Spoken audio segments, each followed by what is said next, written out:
So the law relating to the sale of goods or movables in India is contained in the Sale of Goods Act 1930. A contract of sale is nothing but it is a contract where the seller transfers or agrees to transfer the goods to the buyer for a price that is called contract of sale.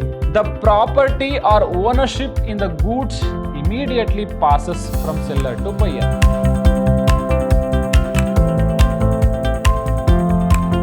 Hello everyone, I am Arun Kumar, a lecturer in Department of Commerce and Management, Vidhyaashram First Grade College, the Temple of Excellence, MYSURU. Dear students, welcome to this new session on unit number 2, that is the Sale of Goods Act 1930. Yes, dear students, in this particular session, we are going to study about the Sale of Goods Act 1930. So, what is sale? What is the contract of sale? And who can sell? And what and all the liabilities he is supposed to have?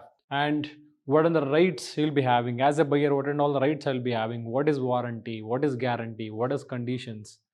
And what is guarantee and warranty? What is the difference between, agreement to sell and sale? So, we will be studying about the different types of concepts in this particular chapter.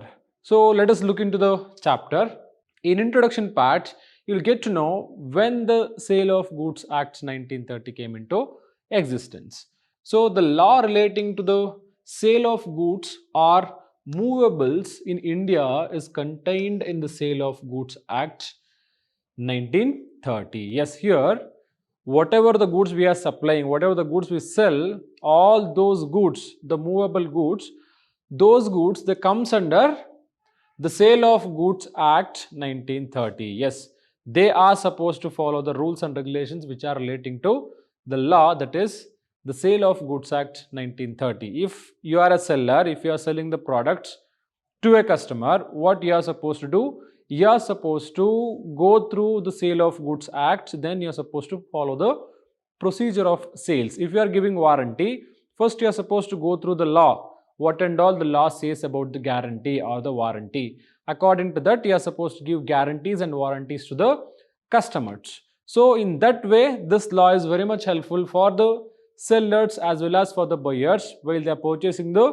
goods, that is movable goods. Next, which came into force on 1st July 1930. Yes, this law, that is the Sale of Goods Act 1930, it came into existence from 1st July 1930. So, we are following this law from 1st July 1930. And prior to the enactment of the Sale of Goods Act 1930, the law of sale of goods was contained in Chapter 7 of the Indian Contract Act 1872. So, this Sale of Goods Act 1930, it came into existence in the year of 1930, right? It came into existence in the year of 1930. Here you can see 1930. But earlier to 1930, yes, we used to do the business, right? That is buying and selling of goods. At that time, what we was following? We were following the Contract Act 1872. Yes, we used to follow for sale of goods. We used to follow Chapter 7 of the Indian Contract Act 1872. Yes, whatever the guidelines given in the Indian Contract Act 1872 under Chapter 7, that law we were following earlier to the Sale of Goods Act 1930. So, when this law came into existence, that is the Sale of Goods Act 1930, when it came into existence from 1st July of 1930, from that time we stopped following the Contract Act 1872 of Chapter 7 and we started following this, the Sale of Goods Act 1930. So, the Act contains 66 sections and extends to the whole of India except the state of Jammu and Kashmir. So, yes, this particular Act is applicable to the whole India except Jammu and Kashmir. While we get into a contract of sale, what and all the rules we are supposed to follow, that it contains the Sale of Goods Act, it contains all those rules and regulations and policies, and this rules and regulations and policies or conditions are applicable to the whole India except Jammu and Kashmir.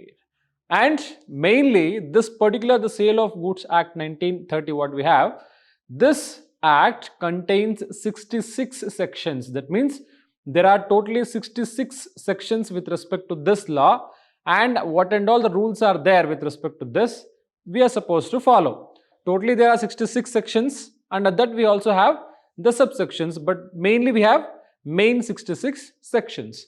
So the Sale of Goods Act 1930 came into existence from 1st July 1930. Earlier to that we were following the Contract Act 1872 of Chapter 7. After introduction of this Sale of Goods Tax, then what we did? We started following this, and this Sale of Goods Act contains 66 sections and it is applicable to the whole India except Jammu and Kashmir. So moving further, contract of sale. Yes, what is this contract of sale? See, obviously for everything there should be a contract. Then there will be no meaning while we are transacting with other person. So if you have that contract with a person, then that like you'll be having a right, okay? You'll be having a right to question the opposite person. That is why every transaction should have a contract.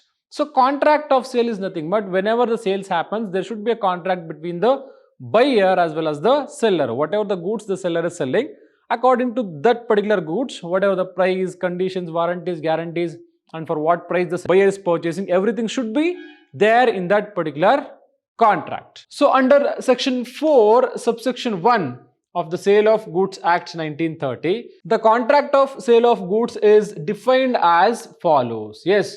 So the contract of sale is defined under section 4 subsection 1 of the Sale of Goods Act 1930. So what it defines, what the section says about the contract of sale. So section defines the contract of sale as a contract of sale of goods is a contract whereby the seller transfers or agrees to transfer the property in goods to the buyer for a price. Yes, a contract of sale is nothing but it is a contract where the seller transfers or agrees to transfer the goods to the buyer for a price, that is called contract of sale. That means the seller will be agreeing to sell the product and the buyer will be buying that product for a particular price, what we call MRP, that is maximum retail price. You might be paying that, or the wholesale price or the retail price.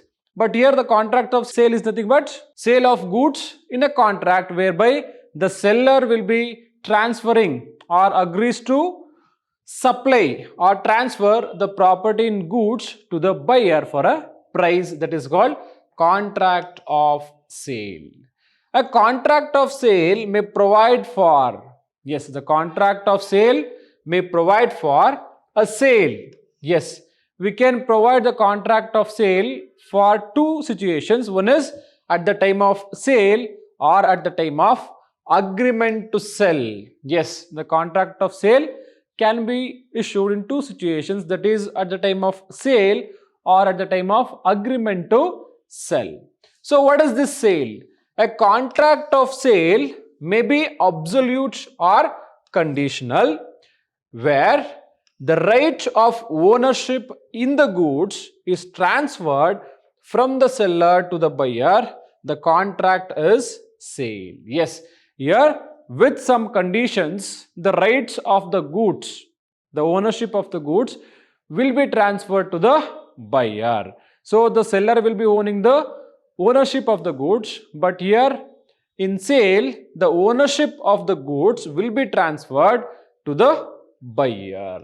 Yes, where the right of ownership in the goods is transferred from seller to the buyer, that is called contract of sale. That means at the time of purchasing itself, the ownership of the product will be transferred to the buyer, from the seller to the buyer at the time of the sales happening. Next, agreement to sell.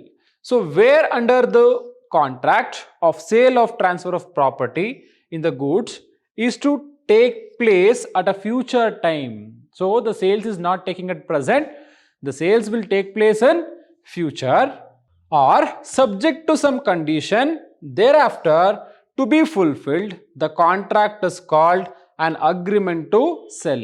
So here agreement to sell, this contract is nothing but where the buyer is going to own the ownership in future, not at present itself.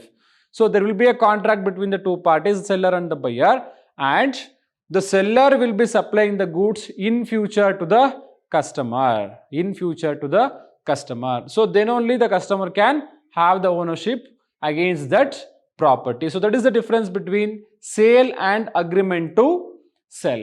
Moving further, essentials of a valid contract. Yes, essentials of a valid contract of sale. So what and all is required to call a contract as a valid contract of sale? The first thing is contract. Yes, there should be a contract between the buyer and the seller. So all the essential elements of a contract must be present in a contract of sale. So what and all the essentials required to call as a valid contract, all those essential elements should be there in that particular contract. Next thing, two parties. Yes, without two parties we can't sell the product, right?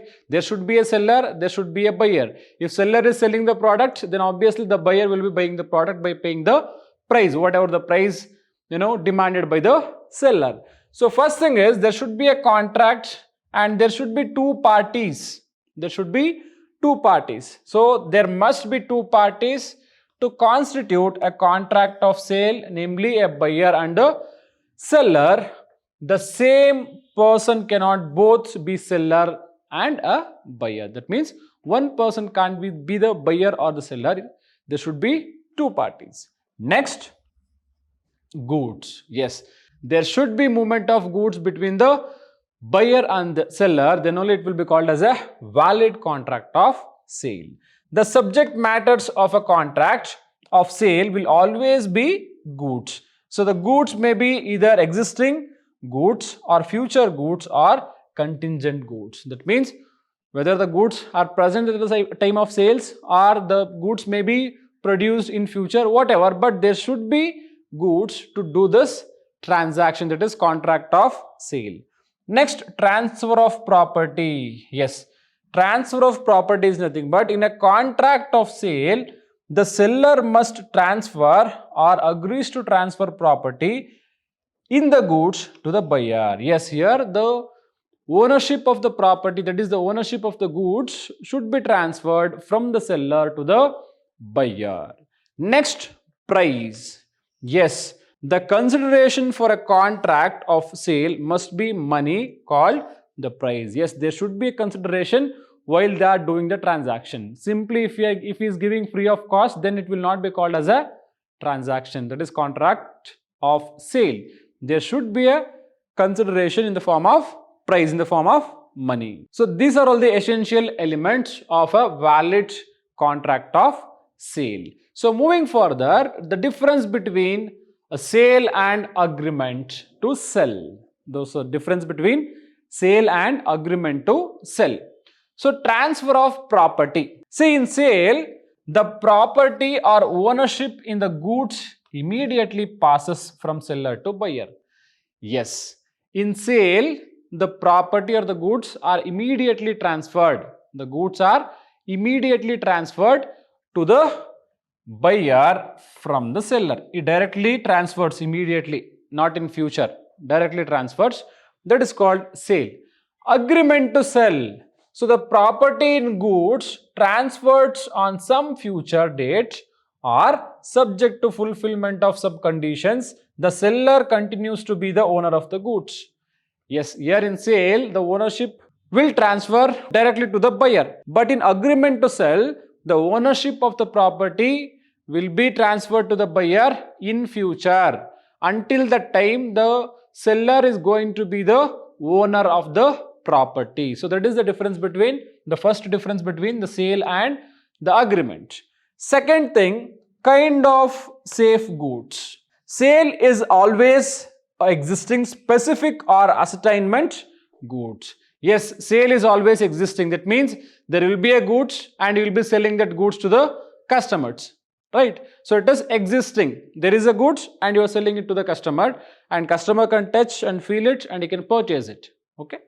Next, an agreement to sell may relate to existing goods or uncertain goods and mostly to future or contingent goods. Yes, in agreement to sell, we will not be having any product with us. We might be having, but we are not transferring at present itself, on spot itself, and the goods may be produced in future and it is supplied to the the buyer. Next thing, type of contract. So sale is an executed contract. Sale is an executed contract. Executed is nothing but it has happened at present itself. Okay, we are not waiting for future. It happens at present itself. That is why it is called sale is an executed contract. But it is an executor or future contract. Yes, agreement to sell is a future contract. Sale is an executed contract. Agreement to sell is a future contract. Why it is called future contract? It is called future contract because we are going to supply the goods in future to the buyer. So until we supply, until the transaction completes, the validity of the contract will be there. That is why agreement to sell is called future contract. Next one, risk. Yes, the goods belong to the buyer even if they remain in the possession of seller. In case of loss or damage, the buyer will be suffer a loss. So here in sale, once the sales happens, the goods belongs to the buyer. Once the sales happens, once the invoice is issued, the goods belongs to the buyer. And in case if the goods are in possession of the seller itself, if it is not delivered yet, if it is stolen, if it is damaged, then whole loss, whole burden will be on the buyer. But in agreement to sell, in that scenario, the goods belong to the seller and he will suffer the loss if the goods are destroyed, even if they are the possession of the buyer. Yes, here in agreement to sell, yet the goods is not transferred. Okay, the final transaction is not happened. In case if it is damaged, the goods is damaged, or if it is stolen by some other person, then the whole loss will be on the seller of the product. Next, remedy for breach of contract. Remedy for breach of contract. Under sale, if the buyer fails to pay the price, if the buyer fails to pay the price, the seller can sue him for price but cannot resell the goods. Yes. If the buyer is not paying the amount, if he is not paying the full amount, or if he is bargaining or whatever, at that time he can sue against, the seller can sue against the buyer, but he can't resell the goods. He can't resell. Okay, just he can sue against, he can file a case against the buyer, but he can't resell the same goods. Next, the seller can recover the goods, can sue from damages and can resell the goods, but cannot sue the intended buyer for recovery of price. Yes, here the seller can recover the goods. If the price is not paid, he can recover the goods and he can resell the goods. In agreement to sell, he can recover the goods and he can sue the case for the damages made by the buyer, and he can resell the goods but cannot sue the intended buyer for recovery of price. Okay, that is the difference between these two. Moving further, insolvency of buyer. If buyer gets insolvent before he pays the price, the seller cannot retain the goods. He must return the goods to the buyer. Official receivers and shall be entitled only to a retailable dividend. Yes, in case if the buyer gets insolvent before he pays the price, if he become insolvent before he pays the price, the seller cannot retain the goods. Okay, the seller cannot be retaining the goods with him. But here the seller can recover the goods. The seller can recover the goods and can sue for damages and can resell the goods but cannot sue the intended buyer for recovery price. So here, in case if the customer, if the buyer becomes insolvent, then he can recover the goods and he can sell it for the other person. Next, insolvency of seller. So if seller gets insolvent, the buyer can recover goods from the seller official receiver. Yes, if the seller became insolvent, then the buyer can receive the goods from the seller. If the buyer has already paid the price, buyer cannot recover the goods. He can only claim retailable dividend. That means if the amount is already paid, but if the goods is not yet given or delivered to the buyer, then what buyer can do? Buyer can't ask for goods. He can ask for is whatever the amount paid. So these are all the difference between the sale and the agreement to sell. So with this, I'm going to wind up this session. I'll come up with few more new topics in the upcoming session. Until then, thank you all. Have a nice day. Namaste.